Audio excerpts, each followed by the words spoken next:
یہ مہینہ حضرت پیران پیر رضی اللہ تعالیٰ عنہ کا ہے۔ کس ماحول میں حضرت پیران پیر جنم لیے تھے؟ 5ویں صدی ہجری۔ امت کی ایسی حالت تھی کہ ہر طرف افراتفری پھیلی ہوئی تھی، دنیا پوری بساط کے ساتھ کھلی ہوئی تھی، لوگ عیش و عشرت میں ڈوبے ہوئے تھے، اللہ اور آخرت کو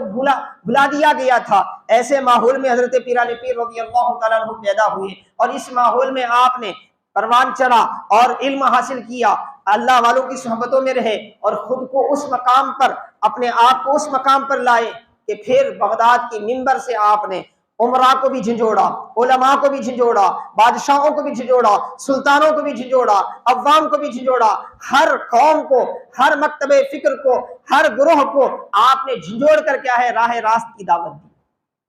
ایسے ہی آپ کو محی الدین نہیں کہا جاتا۔ اس وقت کے ماحول میں ایسی ہی جو بے حسی تھی،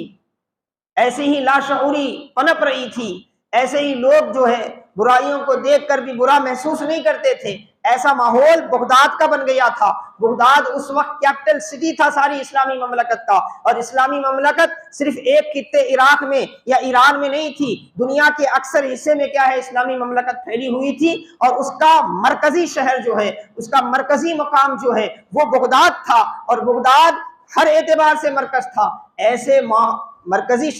علاقے میں حال ایسا تھا کہ خود حضرت پیران پیر رضی اللہ تعالیٰ عنہ فرماتے ہیں کہ طالب علم کے دور میں سوچ تھا کہ وہاں کے ماحول کو دیکھ کر کہ یہاں رہ کر کیا ہے انسان اپنے ایمان کو کیسے محفوظ رکھ سکے گا،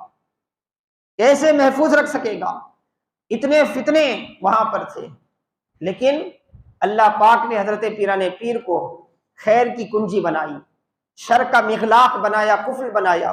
آپ کی ذات گرامی سے اللہ پاک نے وہ خیر کے دریا بہائے کہ آپ خود خیر پر قائم رہے، خیر پر فائز ہوئے، اور دوسروں کو بھی خیر کی دعوت دیتے رہے۔ آپ کے خطابات ایسے تھے، اللہ اکبر، آپ جب خطاب فرماتے لاکھوں لوگ اس میں شریک ہوتے، جس میں غیر مسلم بھی ہوتے، عیسائی بھی ہوتے، یہودی بھی ہوتے، مجوسی بھی ہوتے، ایرانی مجوسی بھی ہوتے، اور اس کے ساتھ ساتھ مسلمانوں میں نیک لوگ بھی آپ کی محفلوں میں آتے، گنہگار بھی آتے، کوئی شرابی ہوتا، کوئی ڈاکو ہوتا، ڈاکہ زنی کرنے والا ہوتا، کوئی زنا میں مبتلا تھا، ایسے ہزاروں لوگ آتے، اور آپ کا ایک خطاب ہوتا تو اس خطاب کے اثر سے کہیں غیر مسلم مسلمان ہو جاتے، کئی عیسائی مسلمان ہو جاتے، کئی یہودی مسلمان ہو جاتے، کئی شرابی اپنی شراب پینے کے گناہ سے توبہ کر لیتے، کئی زانی اپنے زنا کے گناہ سے توبہ کر لیتے، کئی گنہگار آ کر کیا ہے اپنے گناہوں سے تائب ہو کر کیا ہے نیکوں میں اپنا نام شامل کر لیتے۔